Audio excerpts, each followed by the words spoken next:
Pioneer Education at Pioneer Institute. I hope you and your families are safe and healthy. Welcome to our webinar with NAS on our new book, Hands-On Achievement, Massachusetts National Model Vocational Technical Schools.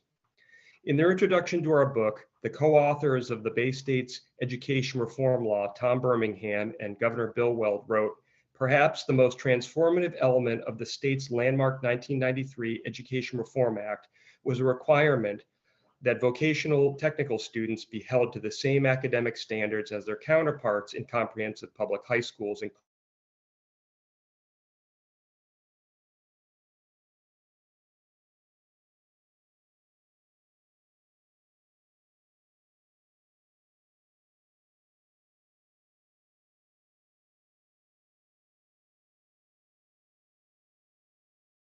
in math and science. In addition, the group of pre-existing schools that have made the most academic progress are our nation-leading vocational technical schools. They have done this while simultaneously preparing their students for careers as carpenters, plumbers, auto repair workers, medical technicians, in agriculture, and even life sciences. Unmistakably, this is a great story of educational achievement and one that has lessons for K-12 and higher education alike. Not that long ago, the Massachusetts Voc Tech schools, whose primary focus is occupational education and serve nearly twice the state average of special needs students, were among the state's lowest academic performers. By embracing the accountability provisions of education reform, including academic quality, school choice, school-based accountability, and working with businesses to prepare their students for the workplace, these Voc Tech schools have delivered for the kids they serve and taken their workforce development performance to an entirely new level compared to other states. That is, by using the tools of education reform, the Massachusetts Voc Tech students now score on par with or higher academically than their peers in comprehensive high schools.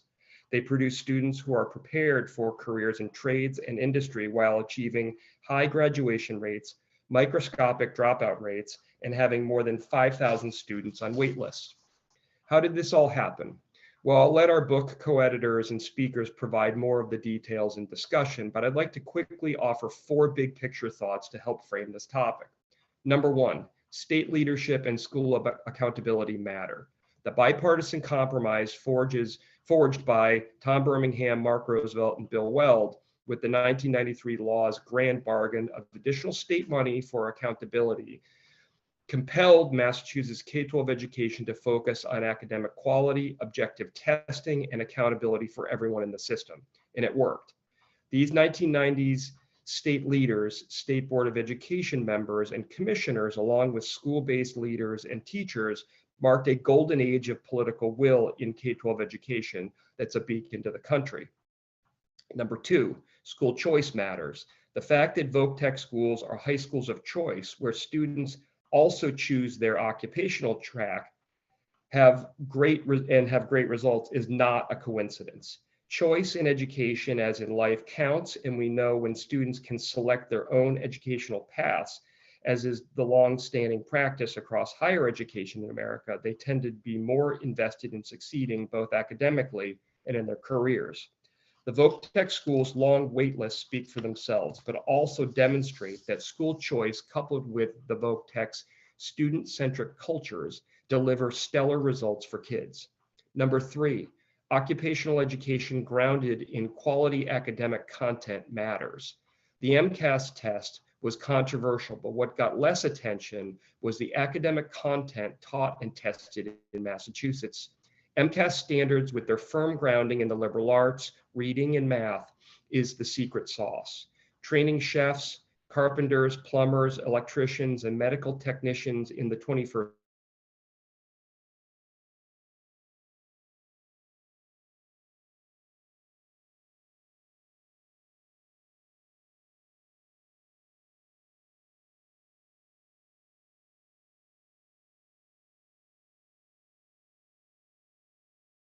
projects and occupational education has made all the difference. Finally, number 4,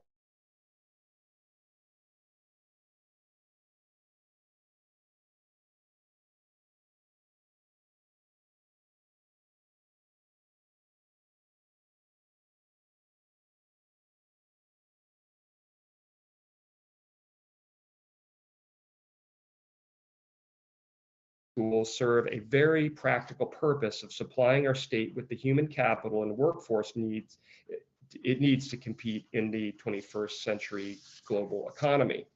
In sum, for nearly 20 years, Pioneer has authored research papers on the successes of the Voc-Tech schools. We produced this book to remind policymakers why our state is #1 in Voc-Tech education, but also serve as a laboratory of democracy to share our best practices with other states can emulate.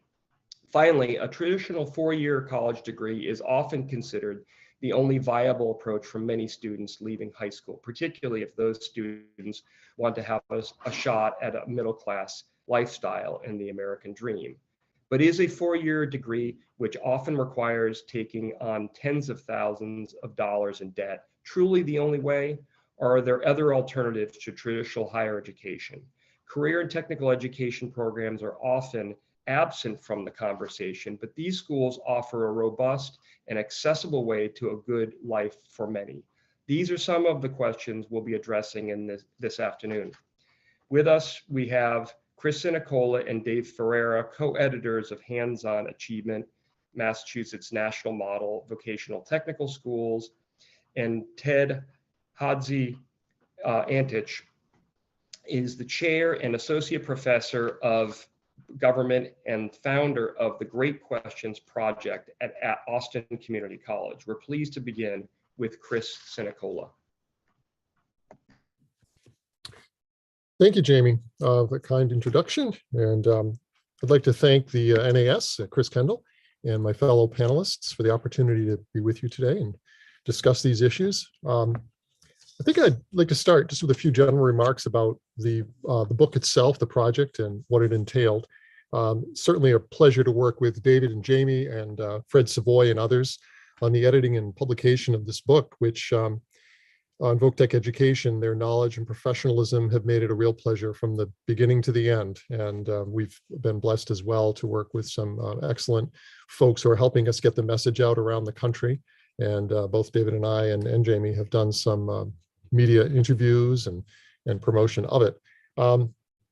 I think that in conjunction with the toolkit that Pioneer has put out in conjunction with the book, which really summarizes some of the recommendations and some of the problem areas as we see it, this is going to be an excellent tool for other states who are looking either to create a vocational educational system or to strengthen one that may already exist. For someone like myself, I spent 30 years doing journalism, and you get to do the daily grind. You never get to be really in depth on something. So another aspect of this project, which was very welcome, was the opportunity to get really in depth with a single topic over the course of several months to do a lot of research, a lot of reading, a lot of thinking, and a lot of discussion. And getting to the book itself, the role that Massachusetts plays, it was always clear to me over many years that Massachusetts was a pioneer in public education, in higher education, and also I did not appreciate the extent to which the state has played a leading role in vocational education. So that was certainly an eye-opener for me. And it's natural, as I thought over that and have gone through this process, to think about the experiences of Voc-Tech students that I've known. 2 of my own children went to Voc school for a longer or shorter period of time. And then to think too, how have the experiences of my kids and others that I've known who've gone through Voc-Tech education compare to the experiences of other students at the so-called comprehensive high schools. Jamie alluded a few moments ago to the fact that in Massachusetts, vocational students spending half the time in the classroom as their peers in other schools are nonetheless achieving at or above the level on standardized tests, graduation rates. The dropout rates are much lower. These are students who are engaged and active in their own learning. And I think perhaps of particular interest to a higher education audience is the question of what comes next, or as I like to put it when I think about my own career in education, my own experiences, that is, in school, is the book was great, but how does the movie end is the real question. What happens after secondary and after post-secondary education? Where does one go, and what role does higher education continue to play in our lives? I guess the second point it brings me to is what do we mean by higher education? And I'm sure others can expound on this as well. In my view, one of the definitions is anything that happens after high school. I mean, sequentially, which sounds obvious, but over the years, I've come to view it as much wider than simply going to a 2 or 4 year school. For example, education, what I would consider higher education, doesn't need to be something as recondite as a discussion of Proust with your friends in a seminar at college. It can be something as modest as a presentation on the history of mill workers that you might take in at a local historical society. Higher education is really anything, the reading you do and the people you meet and the places that you travel. These are all opportunities for learning, and they can inform and enrich your life. But higher education is also more than that, of course. It's whatever the raw materials are that we consume, whether books, newspapers, blogs, lectures, and podcasts, and so forth. Higher education demands, I think, engagement with those materials. It's not enough simply to have read it, to have listened to it. You need to speak back, speak out, make your voice heard, make it your own. Sitting back, sitting by, being uninvolved are not really options. So from all available evidence, as I look at the VocTech community, I think they've achieved that, at least to some degree. Students come out of these schools prepared for college, perhaps better prepared than students from the comprehensive schools. The RAP, of course, traditionally, and I think this is something that we've heard from across the country, folks saying that, well, Voc schools, they're for the other kids. They're for the kids who can't make it academically. Nothing could be further from the truth in Massachusetts today than that. That is a myth which I think has been buried a long time ago here in the Bay State. I hope it's on its way to being buried elsewhere. It certainly should be. Now, from time to time, it gets a little problematic at this point because as I think back over the years as a reporter, excuse me, you would hear from time to time, and you still hear, of course, the apology tour. You hear about institutions who fall short, and executives, CEOs who fall short, and people who are charged with crimes, and so on and so forth. And whenever these stories would cross my desk or come to my attention with regard to the educational community, I like to crack, well, that was an institution of near higher education. And it was kind of a good joke at the time. But what I meant by that, and what I still mean when I say that, is that it's a lost opportunity, really, that when you see institutions that either fall short or emphasize the wrong things or look to strict certification, or as there was an article in today's Wall Street Journal, Higher Ed Can Rediscover Its Purpose. And in this piece, Alan Guelzo and Scott Wyatt discuss some of the problems in their view where higher ed has gone off the rails a bit. And one quote that jumped out at me was the student experience. He had to retake the class, wait an entire year to reapply with no promise he'd be readmitted to the program of interest. So among their recommendations is to have institutions move away from that kind of thinking, where it has to be 4 years at our institution, you have to pay a king's ransom in order to get that piece of paper. I think that speaks to, that's a real failure, I think, and there's an opportunity there to think more creatively and more flexibly about the future and what education and higher education really is, what it can mean for people. So I guess the next thing is, what is true education? What would that true higher education look like? And there are as many answers there, I think, as there are people who are engaged and interested in this topic. One answer is lots of independent reading. I think over the years of all the reading I've done and the learning that I've done since college, it really dwarfs what I learned in the classroom. And yet, what you get in the classroom at those formative years is very, very important. It's important to the VocTech students. It's important to the students who are in Catholic schools, parochial schools, comprehensive high schools, and whether they go on to a military career or directly into the workforce or a 2-year school, community college, 4-year school, they really have been shaped by those institutions, by the professors and the teachers that they've had. And it's vitally important that we get that right so that young people's first exposure to education is a positive one. And they don't come out thinking, well, education isn't for me. Because ultimately, that's going to shape how they think about life, how they think about themselves and their career. And I've lost track long ago of the number of people I've met in life who say, well, I can't do that. or I would like to change jobs, but I can't do that. I'm not trained in that. That's not what my degree was in. Well, my degree was in Italian studies, and I'm working for a healthcare IT company. And where's the connection there? I don't know, but my major enriched me. I had a great time, and I still use it to some degree, just not to make much money. So I think how we think about our lives and careers is vitally important. And I think some of the lessons that this book, Hands-On Achievement, can offer can help people both in Massachusetts and elsewhere think a little bit differently about how they go about education, what education is, and what it means. So with that, I'd like to turn it over to Dave Ferreira, my partner in crime on this project. Dave? Thank you very much, Chris. And let me begin by thanking both the National Association of Scholars and Pioneer Institute for putting this together. My history, my career has been in vocational technical education, and it's been primarily in the secondary level. I've taught a few courses, adjunct faculty at both the University of Massachusetts, Boston, and at Fitchburg State University. But my career was built around this vocational technical education evolution, and I'm very proud of that. But I think the whole theme today should be centered on careers and workforce development.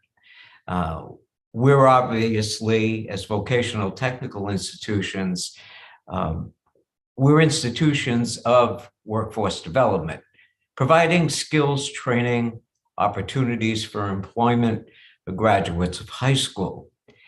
And I think our work together, particularly with the community college system, is extremely important, because we see here in Massachusetts a movement away from community colleges being a stepping stone to a four-year degree, but also now we're seeing workforce development. In other words, providing students with tangible skills so that they can be employed gainfully in the workforce.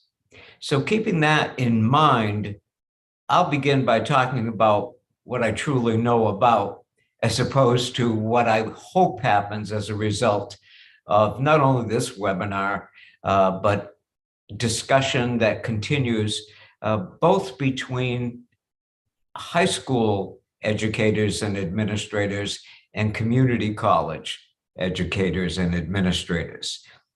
As I mentioned, I spent my entire professional career in voc tech education, and despite my youthful appearance, I had the opportunity to witness this incredible evolution that has occurred in Massachusetts in vocational technical education.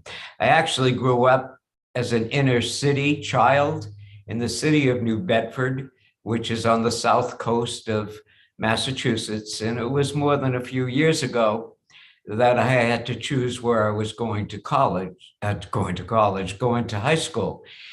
And actually, there was only one alternative for me, because voc tech education at that time was really for the other person's child, or kids that learned with their hands, or kids that weren't going to be college material, if you would.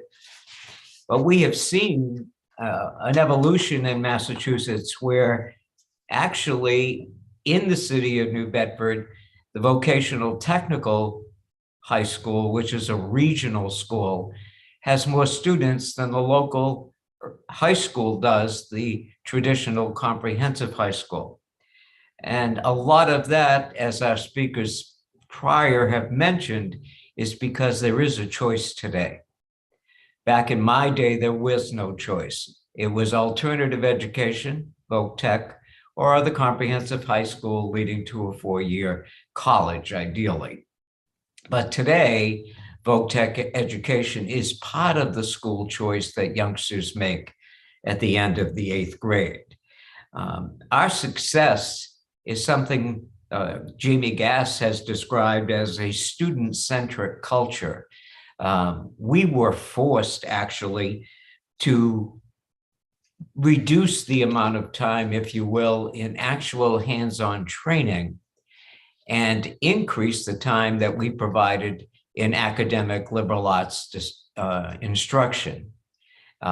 Initially, there was some pushback by the vocational educators across the Commonwealth who felt that that wasn't our mission. But the reality is, to be truly successful in life, you need to move on in your career, both academically with academic liberal arts skills and also vocationally with a saleable skill, either out of high school or out of college. This new opportunity of a dual kind of preparation for life became a cornerstone of the changes we established in our vocational technical structure, and also became very important because now kids had a choice.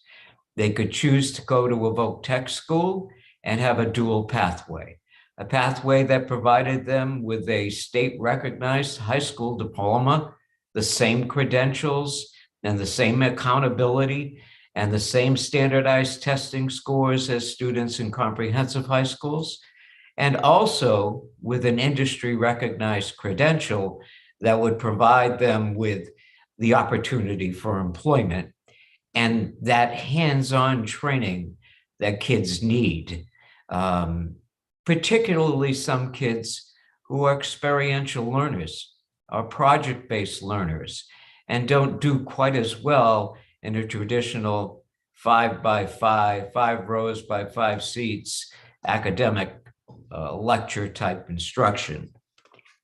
So we had to change as vocational technical educators, and we did. We went to a 50-50 model of instruction, where half of the year basically was done in academics and half of the year was done in the vocational training. But this wasn't done by semester. It was done either weekly or bi-weekly. So a youngster, a junior in one of our voc tech schools would be the first week of school in a technical vocational program, and the second week in a traditional academic high school program. And to accomplish this, there could not be vocational instructors and academic instructors. Everyone had to be both. So we created curriculum that integrated academic competencies and standards required by the state in the vocational program. For example, a youngster who's in mathematics is learning the Pythagorean theorem, where c squared equals a squared plus b squared. And for some kids, that's a really difficult concept. We teach it in our carpentry program on cutting rafters and figuring out the angles for a home construction that a carpenter would need to do. This learning this theory in a different kind of way, in a practical sense, became very important to the student population, and they start to get it. And we also integrated the vocational examples in the academic side of the house. So the youngsters were getting it from two directions, and in some cases, somewhat different kind of approach than the comprehensive high school would apply. And what was interesting as we worked on this, and as we developed it over the years, the scores on our accountability standard began to rise and rise dramatically. And as Jamie said earlier, we were doing just as well as the local comprehensive high school and providing those industry recognized credentials and state licenses in some cases that kids would receive and achieve before they even got out of the high school, graduated from high school. I think one of the other things that we can look at is that Massachusetts has done pretty well is because we have a standardized statewide curriculum for each of our 45 vocational technical programs. No matter where a student graduates from across the Commonwealth from a Voc Tech school, they get the same advanced standing at every community college that they attend or could attend across the Commonwealth. I believe there are 16 of them. So this was important because now not only do they have their high school diploma, but they get advanced standing and the ability to not take some basic courses at the community level, college level, as they go on for their associate's degree. That model is not common, I believe, across the United States, but it is something that exists here in Massachusetts and something that I think would help that collaboration, and one of the ways we certainly can work together in doing that. So we have had significant success in that regard, but one of the key things for success is the connection to business and industry. If we're talking about workforce development, yes, there are different state agencies and regional agencies that provide funding, both federal and state, to provide vocational technical training, particularly to adults or underemployed workers. But the truth of the matter is we need to get more and more of our students engaged in a career, in thinking about careers. What we don't do a good job in Massachusetts is in career education prior to high school. Back in the day, when I was in high school, there were things known as industrial arts, and students would be required to take some elective courses, if you will, in programs like carpentry and electrical and printing and home economics, so that they would begin to actually explore what was going on. But with the advent of accountability, where we're measuring solely English, math, and science, the focus and the time spent was spent at a much greater level in the middle schools on those topics and less on career development. So therefore, it's important that youngsters have the opportunity to know that vocational technical education is a viable way of getting to college, but it's also a viable way to getting middle-class jobs, and that not everyone has to have a baccalaureate degree to be successful in life. So these are the kinds of things that are important, and the only way we can do this is be attuned to business and industry. In Massachusetts, we actually have business advisory boards where we meet by statute, state law, twice per year with our business partners, and we discuss things like curriculum, changes in the industry, credentials that are needed, and look at new electronic and digital equipment that may be necessary to be successful in the workforce. And we have been blessed the last 8 years with a governor and lieutenant governor, Governor Charlie Baker, who has recognized this need for new equipment so that students are learning on state-of-the-art equipment in automated manufacturing, for example, and all of our other programs. That equipment, as you know, is very expensive, and without state support for that equipment, it's very difficult for our schools to maintain the state-of-the-art equipment that we need and that our graduates deserve. So business and industry can guide us toward that. And they also become speakers that we can bring into our classrooms and into our laboratories.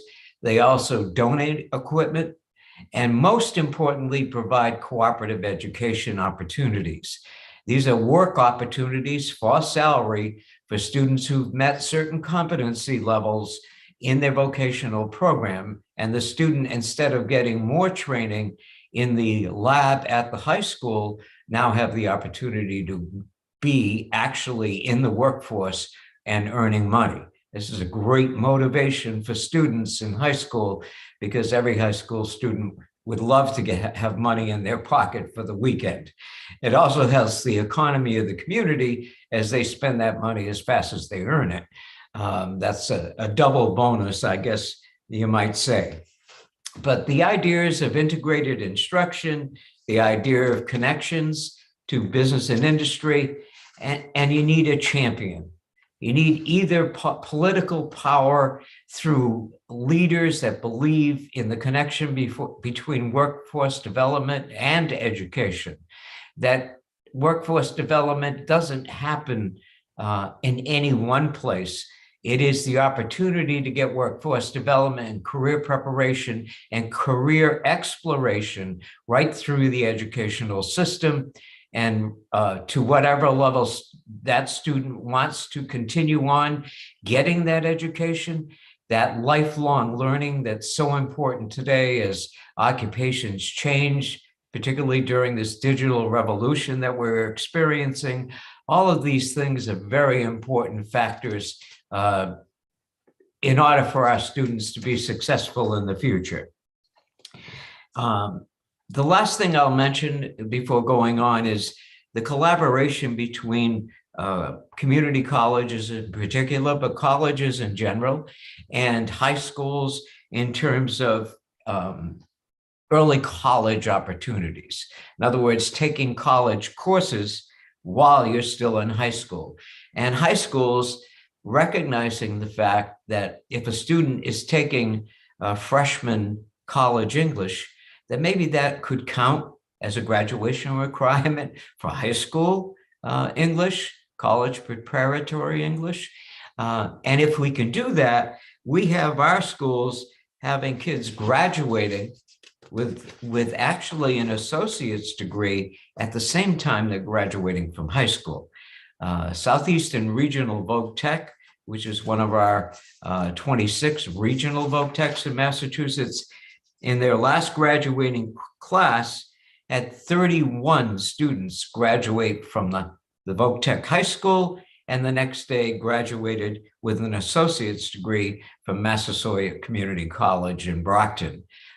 That's an amazing accomplishment and an opportunity for, particularly in urban centers, for kids to really, who don't have necessarily the funding to pay for a college education on their own, an opportunity to get credits that they didn't have to pay for while they were in high school, an advanced standing at least, if not an associate's degree when they get there.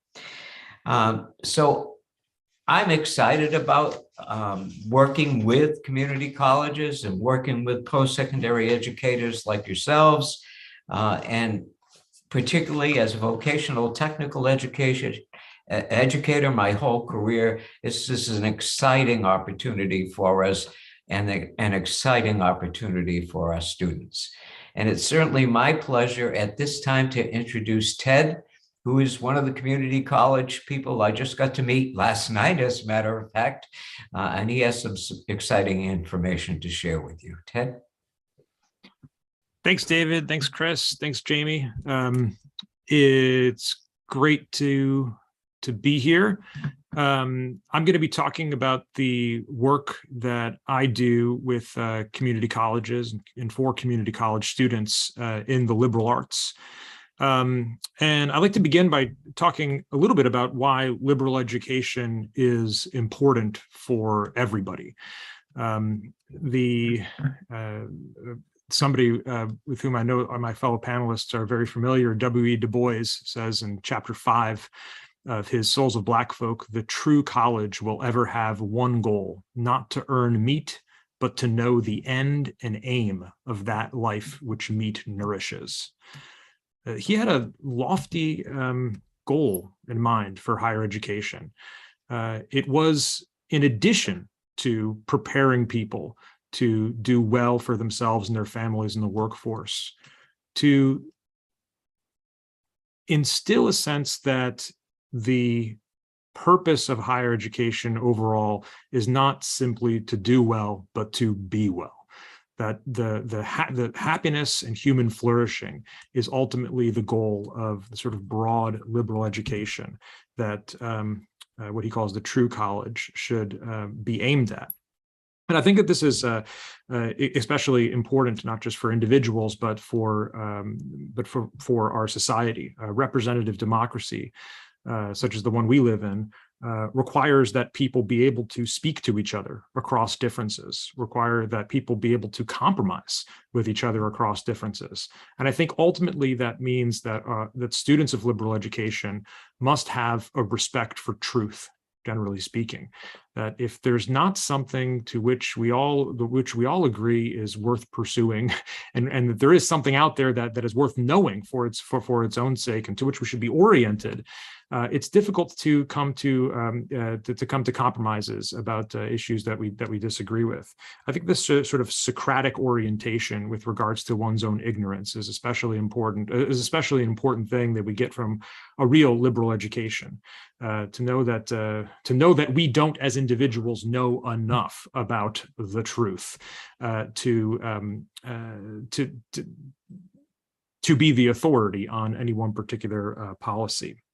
So I think it's very important that liberal education exists to some extent for everybody. And I agree with Chris that it's not only in higher education, formally speaking, that liberal education can happen, that the liberal education can happen outside the walls of a four-year institution, and even outside of the walls of a two-year institution. You know, some of the most important moments of one's own education happens, you know, on your own or with friends, but that there's something about that formal education that I think is important in helping students arrive at the Socratic orientation, which is this embracing of one's own ignorance with respect to the whole.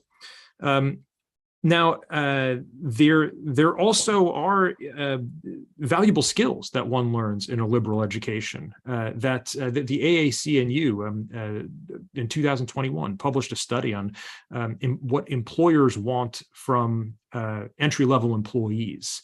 And on the top of the list were things like thinking for yourself, working well in teams, solving complex problems. And these are the sort of skills that you learn in liberal education. When you are talking to each other about a text like Plato's Republic that deals with the nature of justice, you, particularly in a community college classroom, are going to be talking with students that have a wide variety of life perspectives and experiences. And you'll be able to work with them in a conversation which is intrinsically important in developing skills which can be applicable to whichever career you happen to be in. I think the sort of flexibility of skill that you develop in a liberal education is also particularly important in the workforce today, when where people don't necessarily just do one job for the rest of their life, and even when they do that one job, it will change over time as regards technological innovation and the regulatory landscape. So it's important that people have the sort of nimbleness that I think, intellectual nimbleness that liberal education provides. Okay, well, why community colleges? Why is it so important to focus on liberal education at community colleges?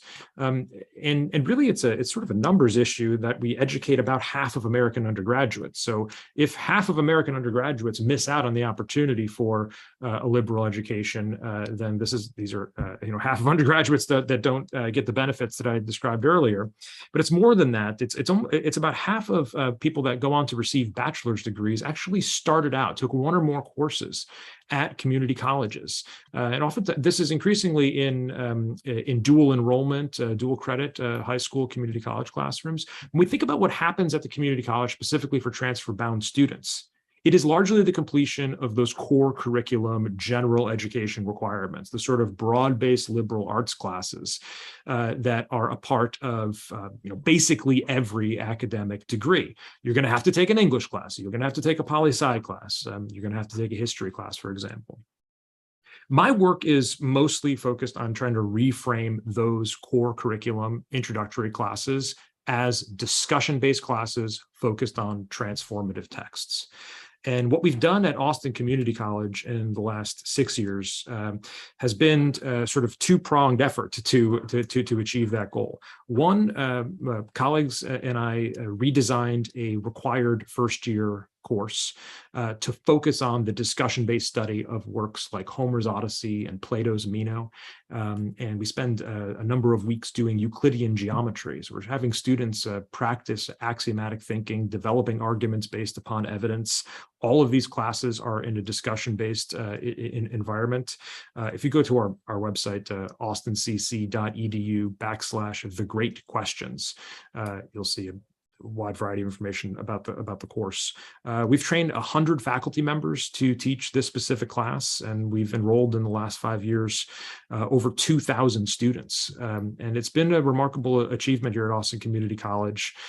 Students report in our surveys and in our focus groups how important those classes have been for their own intellectual and personal development, but also in retrospect, how they've learned skills that have helped them in their jobs today. We recently put out a video, which you can find on the homepage of our website, where students are reflecting, sometimes from who took the class 5 years ago, about what stuck with them about the Great Questions class. And many of these students have completed bachelor's degrees at places like the University of Texas at Austin.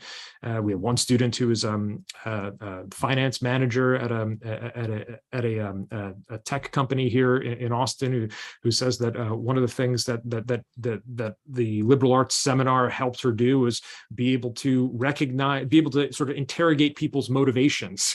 Like, where is this person coming from when he or she presents themselves to me in an email which seems aggressive? How do I talk to somebody as a human being and not just as a tool that's being used by this particular company to achieve a task? Another one of our students currently works for Oracle, and her job is to help translate technical information to non-technical people. And she talks about the importance of doing Euclidean geometry in that regard, but how explaining something that does very technical, the skills that you learn in explaining something technical to an audience that is not trained in that kind of technical education. Our students have great success. We see that we've got 96 to 98% persistence rate from fall to spring semester at a community college for students that complete our class. And 44% of our first-time in college students that complete Great Questions seminar transfer to a 4-year university in 2.5 years, which is a really excellent achievement, given that only about 30% of community college students transfer to a 4-year university within 5 years. We are working to redesign core curriculum courses in at least a dozen disciplines to focus on to focus on discussion-based study of transformative texts. This semester, we have about 800 students enrolled in a variety of core curriculum courses that are discussion-based and focused on transformative texts that are largely, addressing these questions that are important to us because we are all people. Like, what is justice? How do individuals know what they know? What is beauty, and to what extent should the orientation towards beauty help focus the plans that we make for ourselves in the future? We're working with, we incorporated a nonprofit, the Great Questions Foundation, to help promote this kind of study at community colleges across the nation. And just this last summer, we enrolled 18 community college faculty members to help them redesign courses in core curriculum classes focused on the discussion-based study of transformative texts.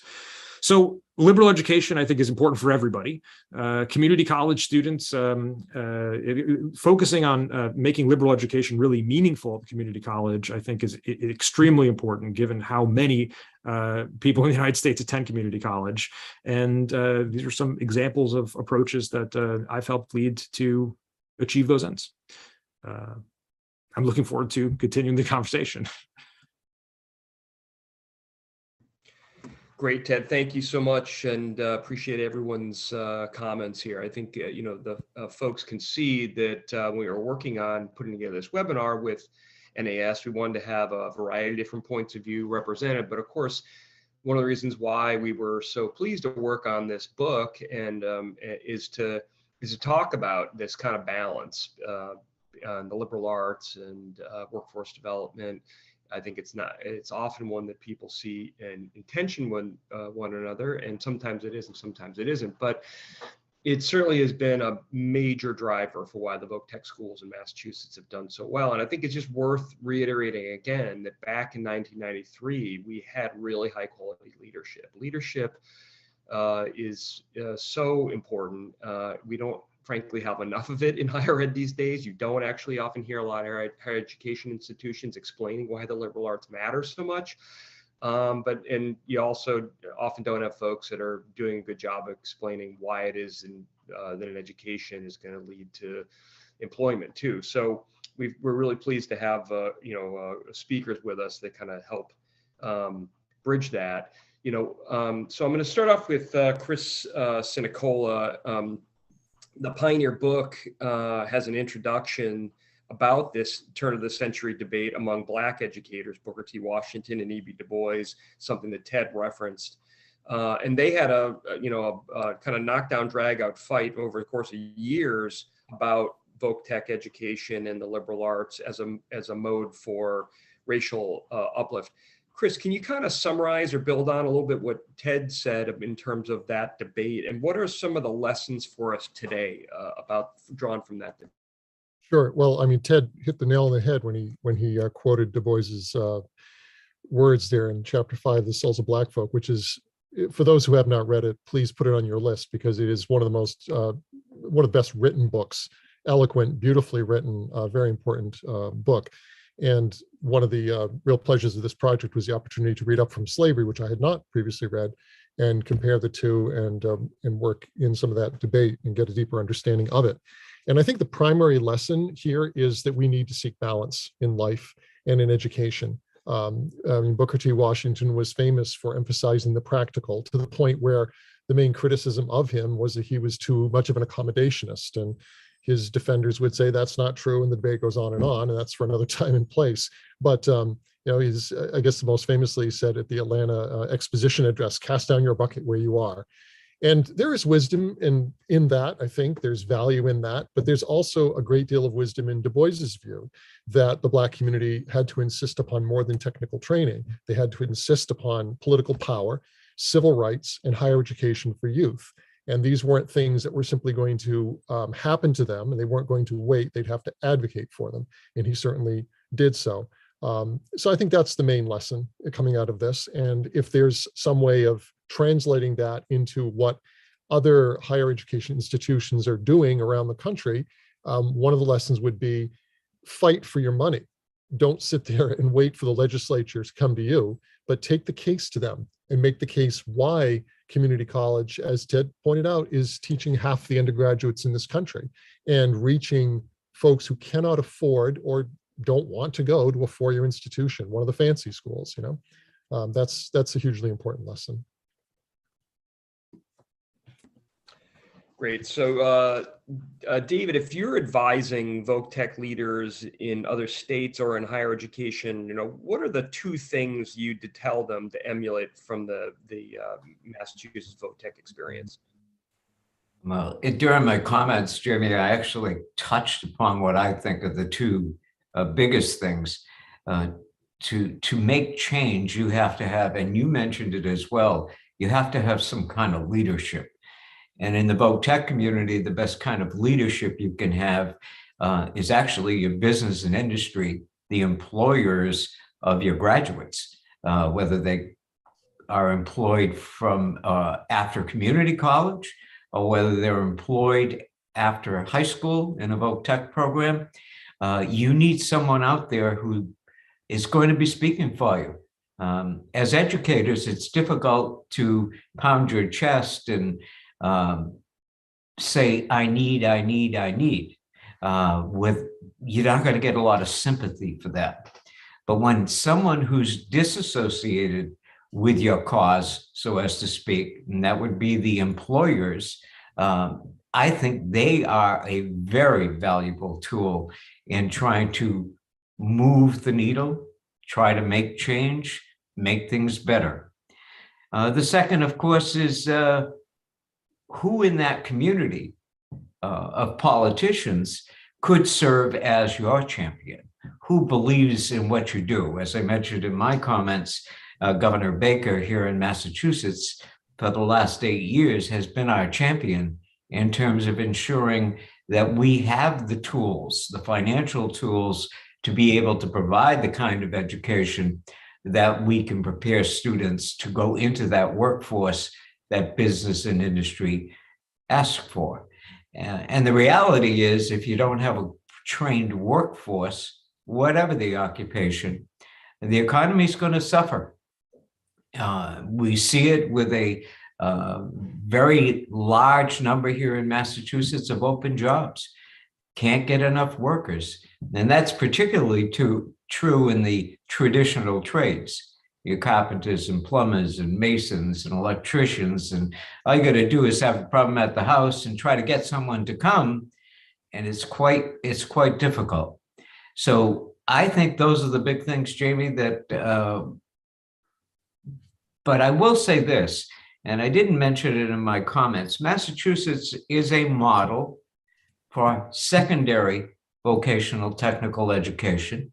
And we're very proud of what we do, but we don't necessarily feel it's the only way of doing it. And some states out there do it a different way, and it might be quite appropriate for their geographic situation or their financial situation in terms of building buildings and that kind of thing. But I think we can, by collaborating and sharing, we can both learn from each other. And I think that my association that I work for as communications coordinator, MAVA, the Mass Association of Vocational Administrators, is very anxious to share what we do and actually have people visit our schools. Seeing is believing sometimes, and I would serve personally as putting those connections together. So that would be my response. Great. So Ted, in Massachusetts, in our K-12 system and in the VocTech model we've just been talking about, it was really based on rigorous traditional academic standards. I mean, I can tell you that back 20 years ago, when people like Sandy Stotsky were developing these liberal arts standards, they, you know, whether it was the VocTech world or was the traditional public schools, the idea of kids reading Dante or Beowulf or Shakespeare and having, you know, math standards that were developed by a Harvard mathematician was about as far from people's, you know, comprehension as you could possibly imagine. But it was those academic standards coupled with a high stakes test for graduation that was really enormously important for the success we've enjoyed. So this is sort of a radical idea. Should higher education be looking at a basic academic graduation test in English, math, science, history, and civics? Well, Jamie, the devil would really be in the details. Who's determining the standards? You know, I think that opens up the possibility of really eviscerating the possibility of discussion-based liberal education. We already are in a regime in which the sort of like learning outcomes regime, where people must cover particular content and certain departments require standardized tests to be passed, and that can be done at the department level. And my experience is that that's not made the sort of space for liberal education which is really required.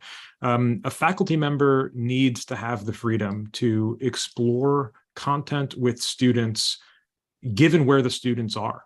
And that is going to change. I don't think that there is necessarily sort of like monolithic content in philosophy that needs to be covered in an introduction to philosophy class, for example.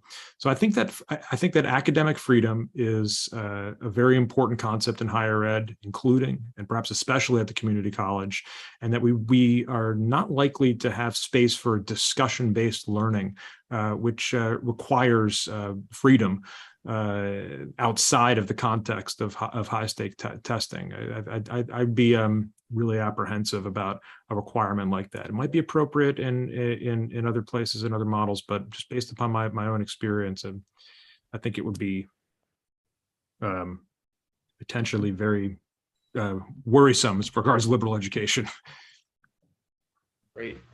So this is kind of a question for everyone, and each round I've got a handful of questions here for each round, but I also have one as sort of a general question. So educating for if liberal arts education stands for anything, it's educating for sort of common purposes. We can see these days how fragmented our society has become. Liberal arts certainly has struggled, I think, in the recent decades.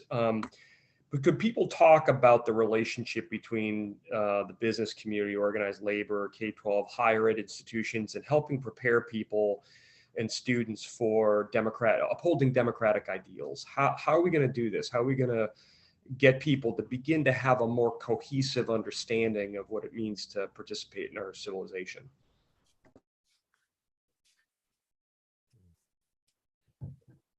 Who wants to jump on this one first? I mean, I'd love to. I just spoke, but also we can give some space to y'all. I think collaboration, and I've used that word a number of times today already. Collaboration is very important. And again, I only know about Massachusetts community colleges, and they do have advisory boards, and those advisory boards do have representation from the VocTech community, the high school community. And I think that somehow we need a champion to kind of pull this all together so that there is more opportunity for discussion, and to ensure that the viewpoint of both the community college and the VocTech community is shared. And I think Ted did a good job of talking about that, and Chris as well. This idea of working together for the common goal of our students, be they at the secondary level or post-secondary level. I think the key there, Jamie, is the notion of democratic ideals and what are those shared ideals. And I think about civics education, which I know is a topic near and dear to your heart and Pioneer, and the really woeful job that we have done over the years, increasingly as time goes on, less and less of that, less time on task, less focus on the facts of history and studying it in depth. So when you talk about, for example, the business community and organized labor, there is a wealth of information there, whole college courses and majors in economics focused on organized labor and labor movements and the rise of socialism in this country in the early 20th century and what it meant and how we've dealt with that legacy. And I think it's extremely important, if we're going to have students at every level, from high school right through college, understand their place in the society. They need to understand what has gone before. They need to understand that there were reasons that labor unions rose. There are reasons that they continue. There are reasons they adopt the policies they adopt. And one can have many interesting debates on that. But if you don't know anything about it, you go into the workforce and you see Starbucks baristas go on strike and you can't get your double latte, whatever it is, and you wonder why. Well, there are reasons for all that.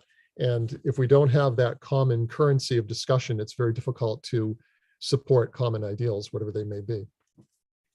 Yeah, I agree very much with what you just said regard to sort of explicit education of civics and government. I think that a discussion-based class, not even in and of itself, is teaching democratic ideals.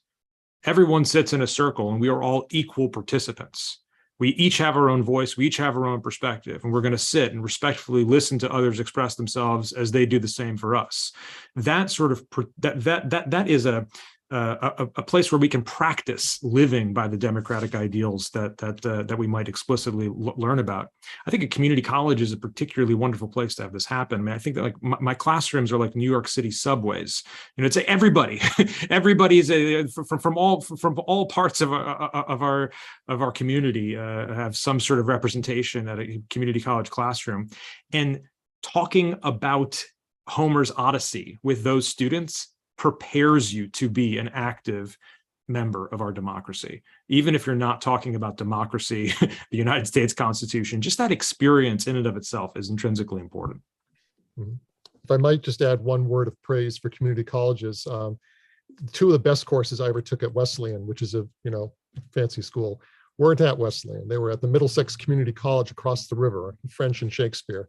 I had a wonderful time that semester, and I learned as much as I did in any other course. It was a lot cheaper for those 2 credits. Great. So this is, I'm going to start off with Chris again. You've had a long career in journalism, and we've talked a little bit about how oftentimes folks in higher ed are not always that great at doing a great job of explaining why the liberal arts matter so much.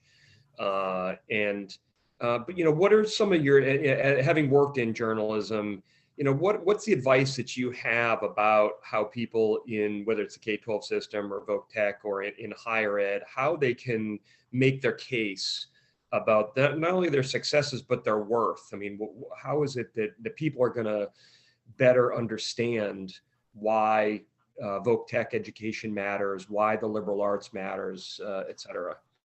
Right. Well, of course, the media landscape has changed enormously, as we all know. I would say my advice comes down to 2 points, and the first point differs a little bit from what it used to be because of the rise of social media and the internet. Prior to that, institutions were largely dependent on so-called mainstream media or big media outlets for good publicity.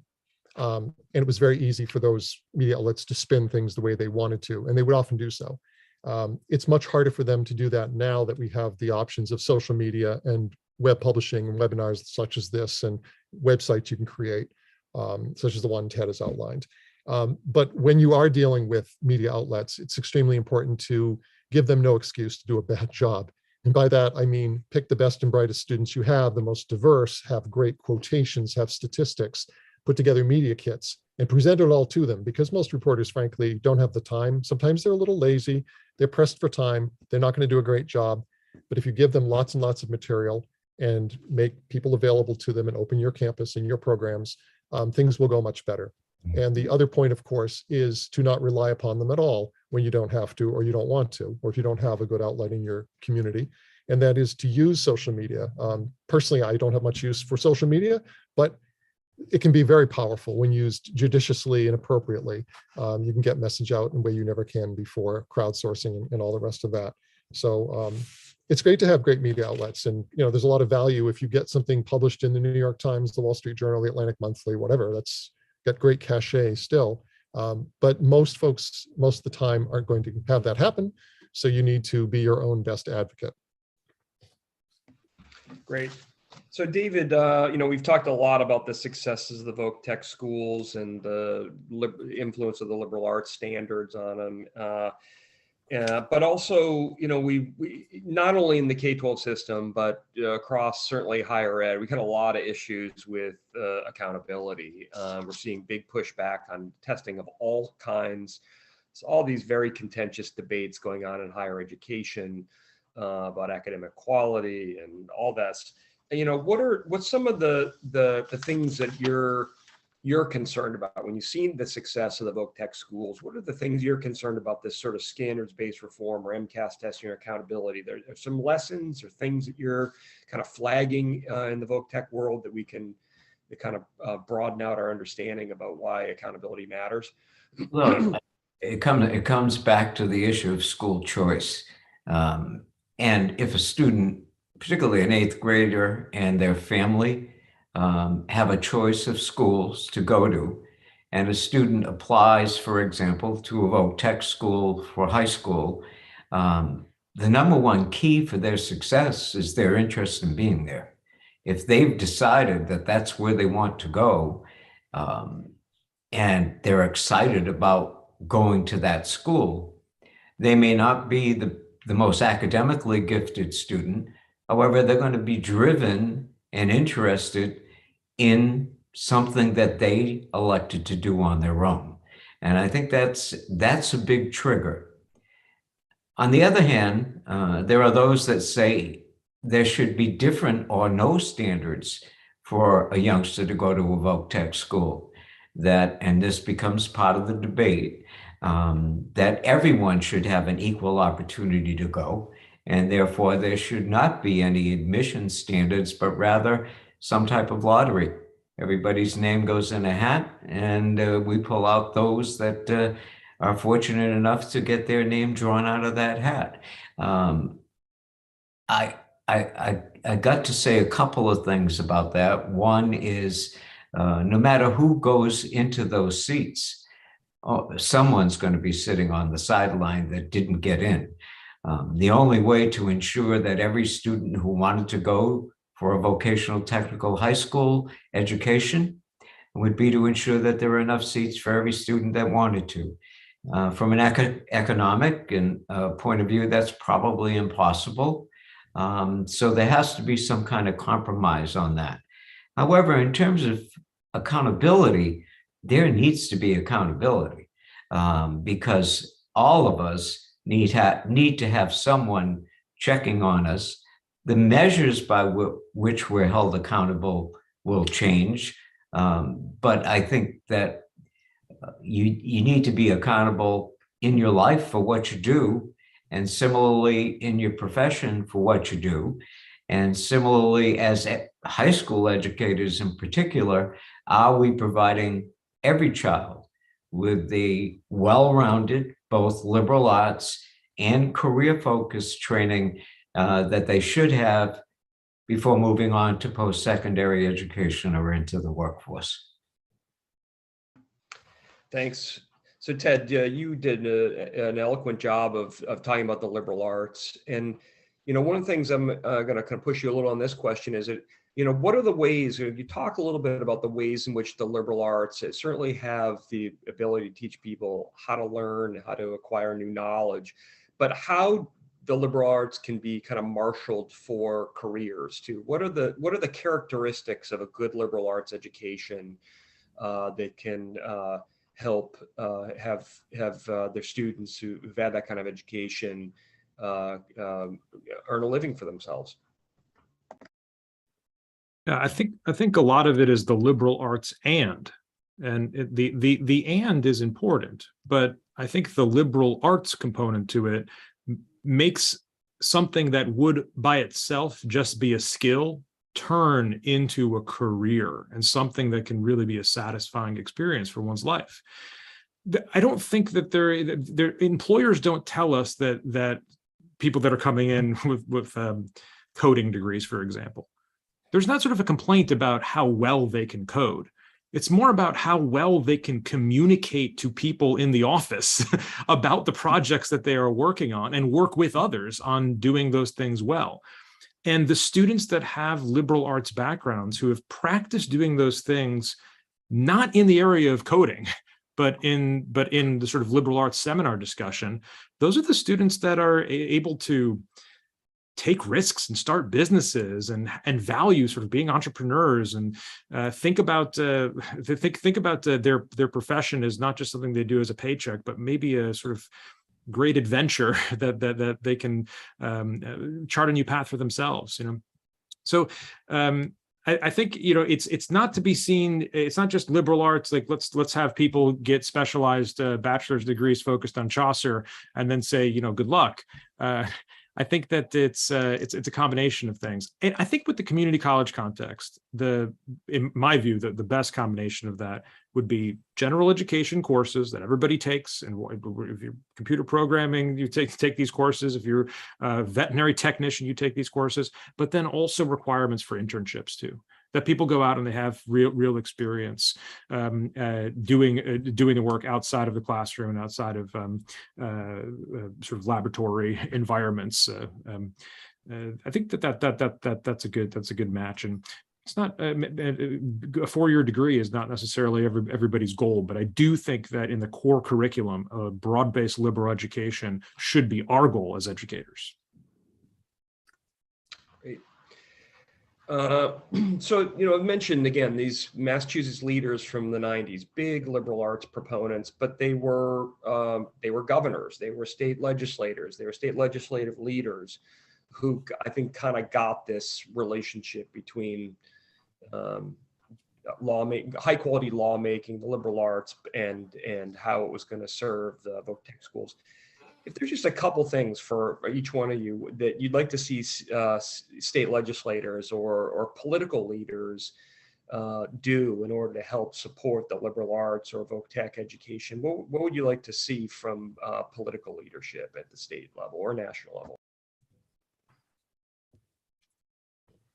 I think I would like to see them, with regard to Massachusetts specifically, and other states, I suppose, is respect the autonomy and maintain the funding, and really increase the funding, frankly, for vocational technical education. There are 5,000 students waiting to get into these schools in Massachusetts.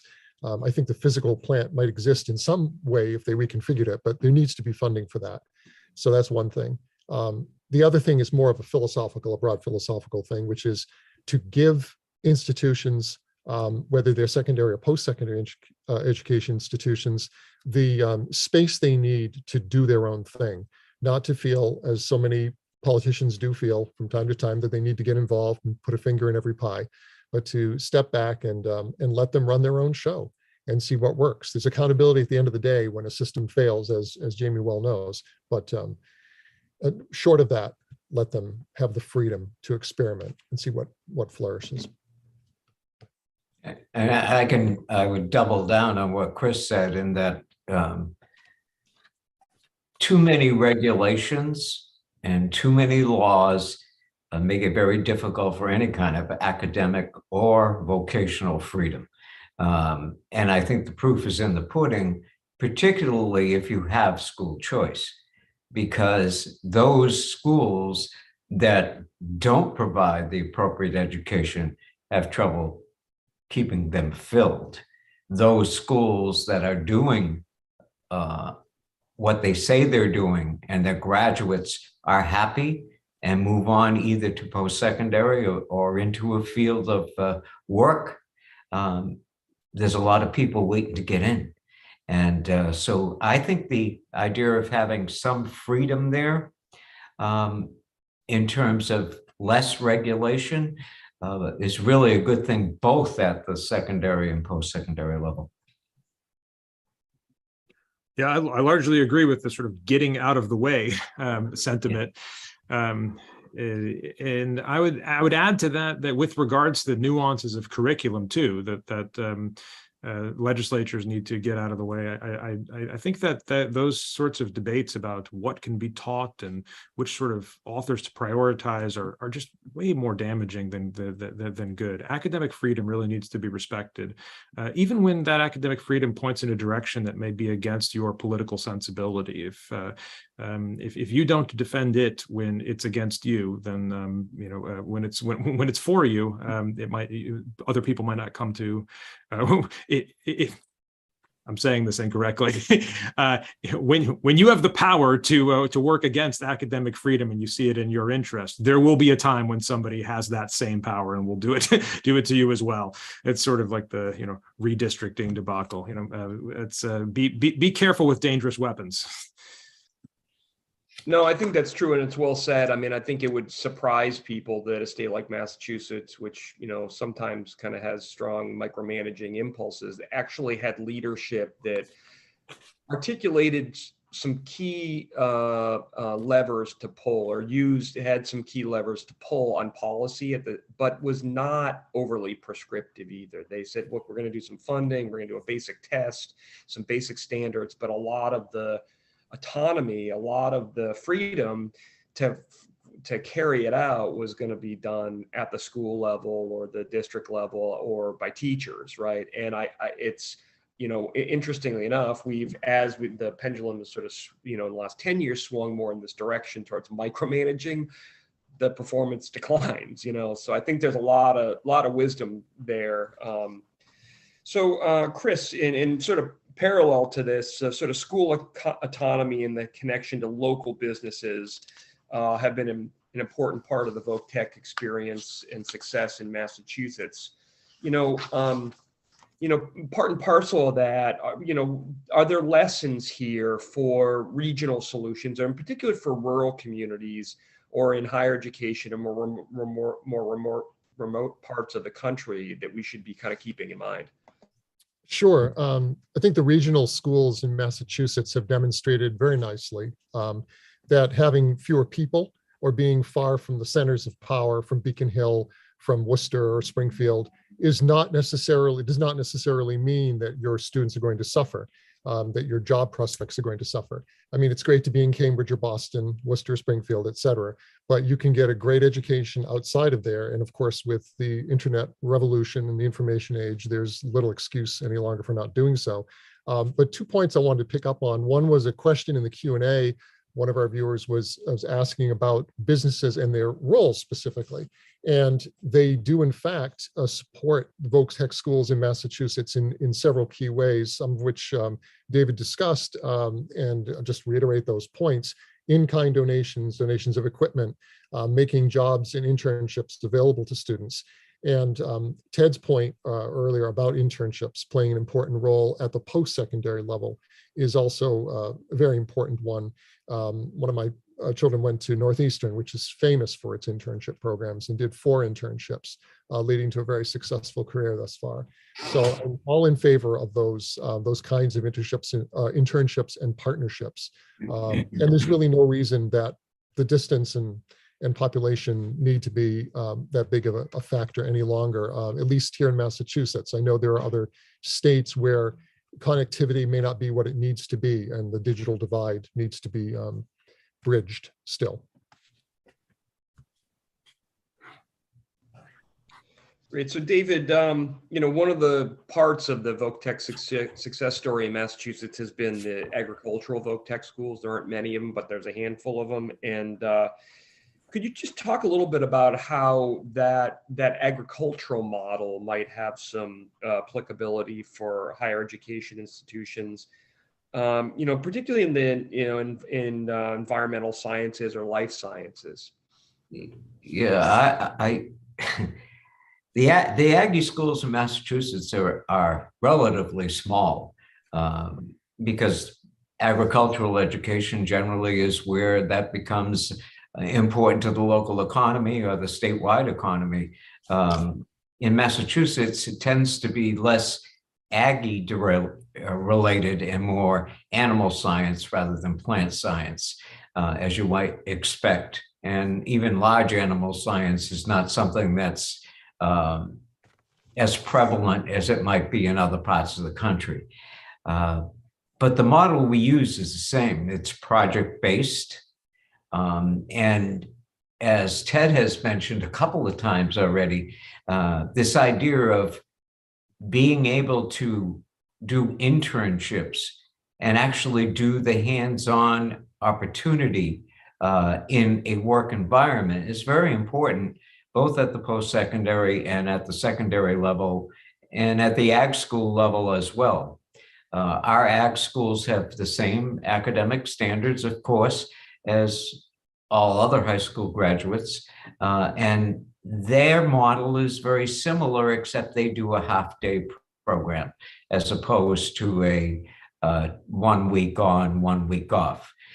And students have concentrations among the plant science graduates and also among the animal science graduates. So it's been a very successful model. And again, it has to be project-based, it has to be hands-on in order for it to be truly successful. Thanks. So Ted, we've talked a lot about the success of the Massachusetts model. As David said, we don't want to be overly prescriptive. We don't think it's going to work everywhere. It's in some respects suited for Massachusetts and was developed by folks here in Massachusetts. We want to make sure that we're, gathering lessons from other higher education institutions that the Voc-Tech schools or that the K-12 system in Massachusetts more generally can learn about academic quality or accountability or preparing kids to be productive citizens. So what are the things that people in the Voc-Tech world, whether it's in Massachusetts or elsewhere, should be listening about from higher education in this country? Well, I can't speak too directly to the organization of Voc-Tech as such, but as I'm hearing this question, I'm thinking about the position of the Great Questions seminar within degree plans that are largely vocationally oriented. So For example, our Great Questions seminar is in the Sustainable Agriculture program. It's in the Business Administration program. It's in the Computer Information Technology programs. It's in the Paralegal program. And, thinking about being a person in Austin who is interacting with a number of different public services, with legal services, that those students have all had this kind of common seminar experience. They've all read Homer's Odyssey together, maybe not necessarily in the same classroom, but sort of across the divide of many years. They've all wrestled with Euclidean geometry together, sort of a shared respect for intellectual pursuit as such, which I think is important in tying a community together. To the extent to which a community college can find a uniting seminar experience that sort of runs through all of the degree plans, whether they be English degree plans or animal science degree plans, to say these are texts that raise questions that are important to us because we are all human beings, and regardless of what kind of vocations we end up being a part of, we need to wrestle with these questions and with the guidance of authors who have really productively wrestled with them themselves. I think that's a valuable experience, and I'm not sure that it necessarily it's not about making people better at animal husbandry, but it is about making them, I think, helping provide them with an opportunity to be more thoughtful about the lives they lead and about the connectedness of their life with others. And I think that certainly speaks to helping people be more productive citizens. That's great. So, a sort of parallel to this, higher education in America really is the envy of the world. It's incredibly decentralized. It's very school choice driven, including, lots of vocational options in higher ed. With all due respect to Massachusetts, which is an outlier and has been an outlier in the K-12 system, the K-12 system in this country, the states, the performance is not great. So what are, kind of parallel to this, what are, each one of you maybe take a bite at the apple. What are the things about choices, more choices and academic quality that, again, we need to keep in mind that the K-12 system needs to be learning from the higher ed system?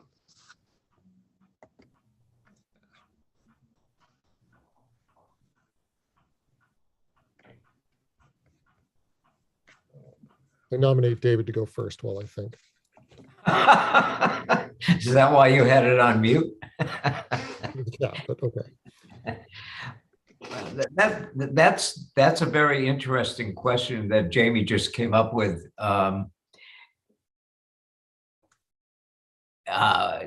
School choice is something that we feel very strongly about. School choice is what post-secondary education is all about. Students have and can apply to any college that they want to.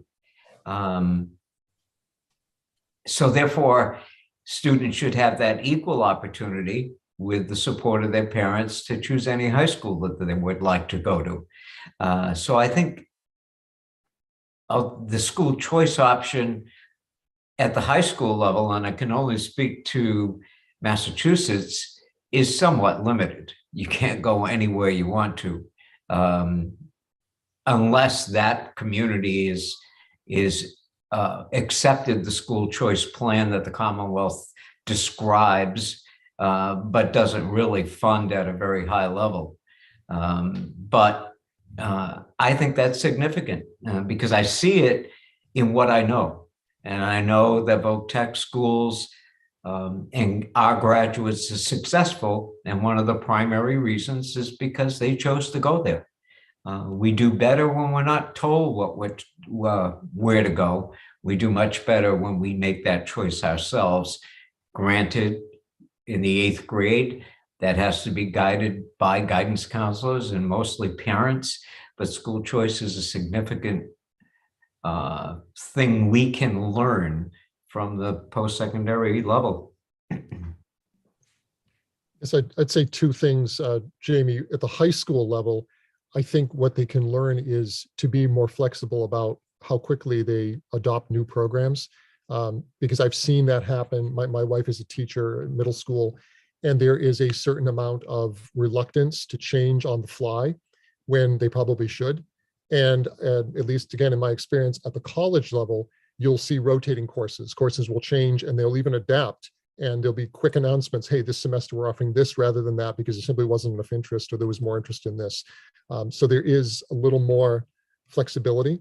But on the other side of that, I think there's something that colleges need to watch out for, which is, and again, this is based on personal experience. When I went to college, there was not enough, in my view, structure. There was too much choice.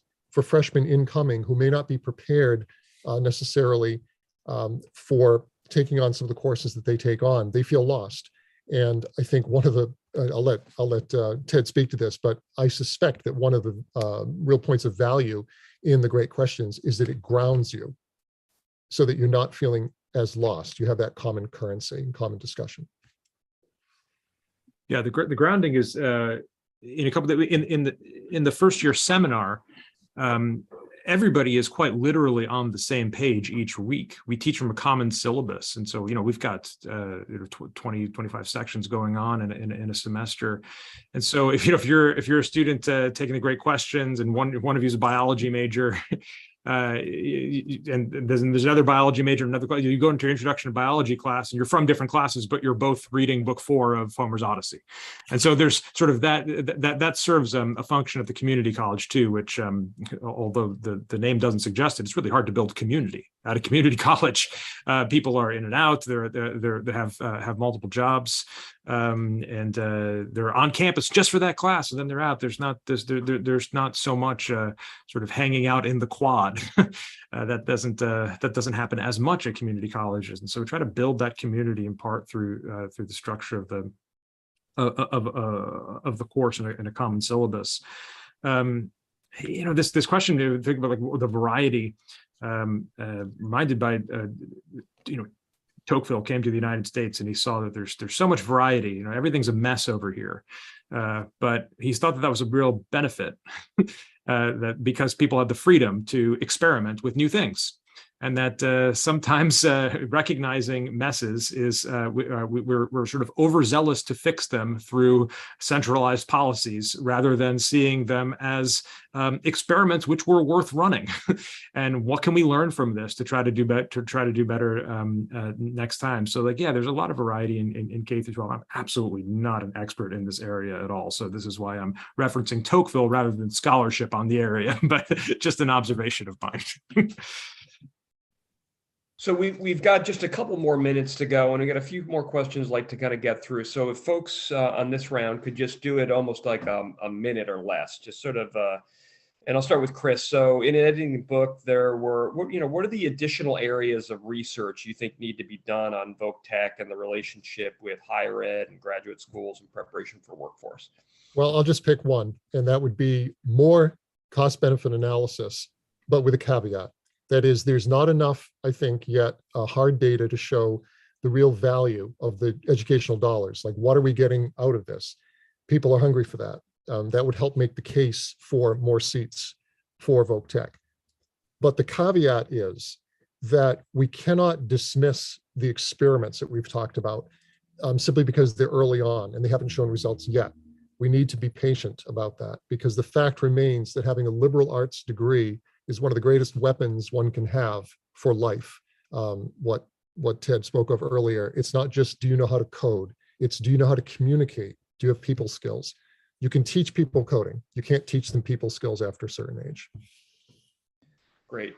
So David, one of the things I've been really struck by, and you certainly have been very eloquent in talking about it, is how mission-driven the VocTech schools are, and really focused on students. Going to kind of flip it from the previous question, or what are the things that the VocTech schools can teach higher ed, which sometimes seems fragmented and not to be as sort of driven by mission? What are some things that the higher ed can learn from the VocTech model here? I don't have a problem with being mission driven, but I think I do agree that too much structure does not lead to any kind of new ways or innovative ways of providing instruction. And the work that Ted is doing down in Austin is very intriguing because you're trying to teach some skills like tolerance, for example, for each other in a discussion, which we also do too in a much lesser structured way in the project-based approach we take in the vocational program.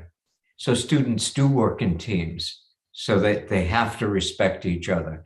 But it's structured in that the faculty member is there providing guidance because we're talking about obviously less mature students. So I think that would be my response.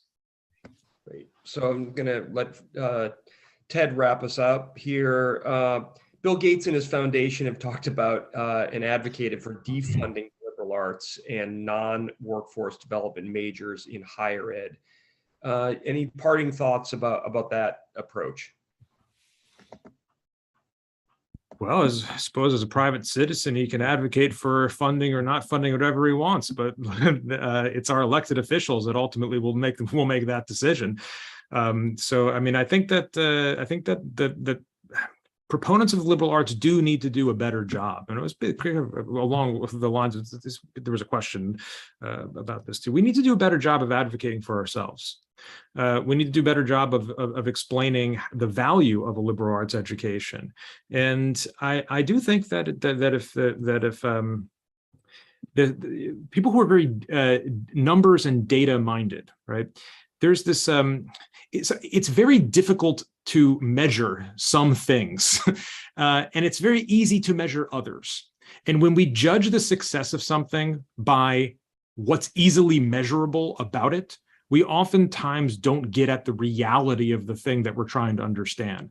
And liberal arts is not necessarily best measured by, did this student get an A, B, or C in this class, and did they move on to the next class? There's a more sort of qualitative level of analysis that we need to be more adept at publicizing about the value of liberal education, that we get from careful interviews and focus groups with our students, oftentimes sort of retrospectively, longitudinal qualitative analyses that I think are really important. And it's work that we've begun to do. And I hope that you'll check out that video, which is sort of a part of that, where we've got 6 students who've taken the class over the course of the last 5 years, talking about that experience. And that's data itself. And we need to do more of that, and then do a higher level of analysis of that qualitative data. I think that will be more persuasive, perhaps even to people like Bill Gates. Great. Well, I want to thank Chris, David, and Ted, and the folks at NAS for this webinar. And we're really grateful for the people that were listening. I hope you found it helpful. I know I found it engaging and interesting, and hope you folks have